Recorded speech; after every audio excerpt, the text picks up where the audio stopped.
Hattie Audaer, and I will be talking about my experience of autism. Just imagine. You're in a country you've never heard of before. You're in the middle of a big, bustling city. Everyone knows where they're going, apart from you. Everyone around you is speaking in a completely different language. The sounds and smells are overwhelming. You try to get through to people, but you can't. This is what ordinary, everyday life is like for many autistic people. And this is the world my brother Rupert inhabits. Just over a year younger than I am, Rupert was diagnosed with severe autism at 18 months, an exceptionally early age. When he was 9 months old, he had chickenpox, followed by a bout of bronchiolitis. And it was following this that my parents noticed his behaviour changed. He became quite suddenly disconnected, and instead of the usual baby babble, he began to make odd noises, and also to rub his head on the carpet whilst crawling, almost as if he was hoovering it. Following diagnosis, my parents did everything they could to research treatments. They left no stone unturned in their search for the magic key to unlock him from his silent and introverted world. They funded people to work with him every day using recommended therapies. They even spent thousands of pounds to have him injected with a secretin source from pigs. The wonder drug of the time, allegedly. As I say, no stone unturned. His behaviour became increasingly challenging, and it was finally agreed that he would benefit from a residential school. He went to his first placement when he was just 4, and has never lived at home permanently since.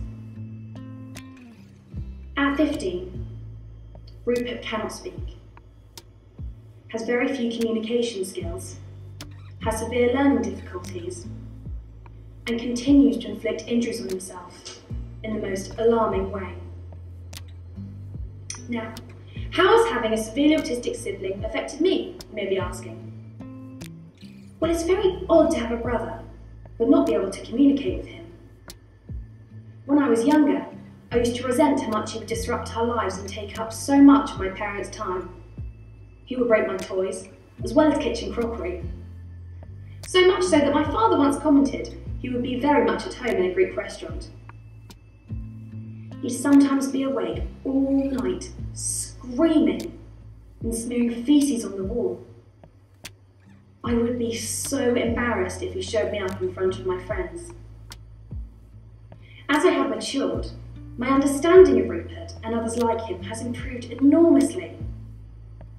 I clearly remember my mother trying to explain why Rupert behaved the way he did. She asked me to imagine what it would be like to be incredibly hungry or thirsty, but not be able to tell her. She explained that I might be so frustrated that I'd be reduced to screaming or even lashing out violently. That is what it's like to be severely autistic.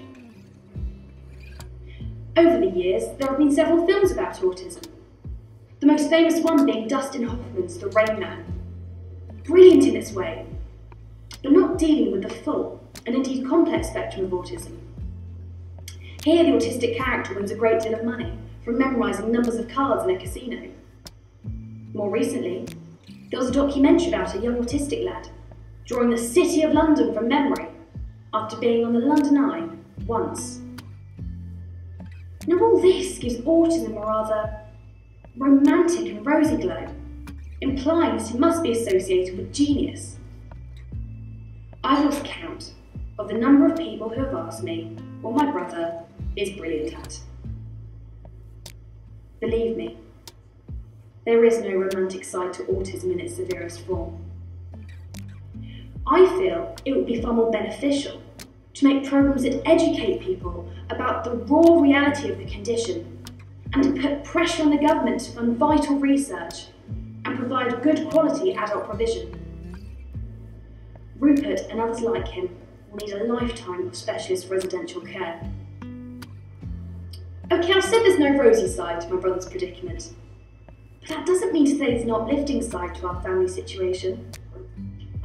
I've been inspired by my parents' dedication for my brother, and for maintaining as normal a family life as possible for me.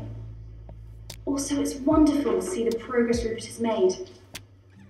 His offering us his cheek for a kiss as a way of saying hello, his smile of recognition when we visit, and many other very small but highly significant steps in his development. Rupert's condition has had a profound effect on me. When I'm older, I would like to use my experience of autism and passion for acting and put it to good use. In becoming a drama therapist, I hope to open the door a little wider for those most severely locked in.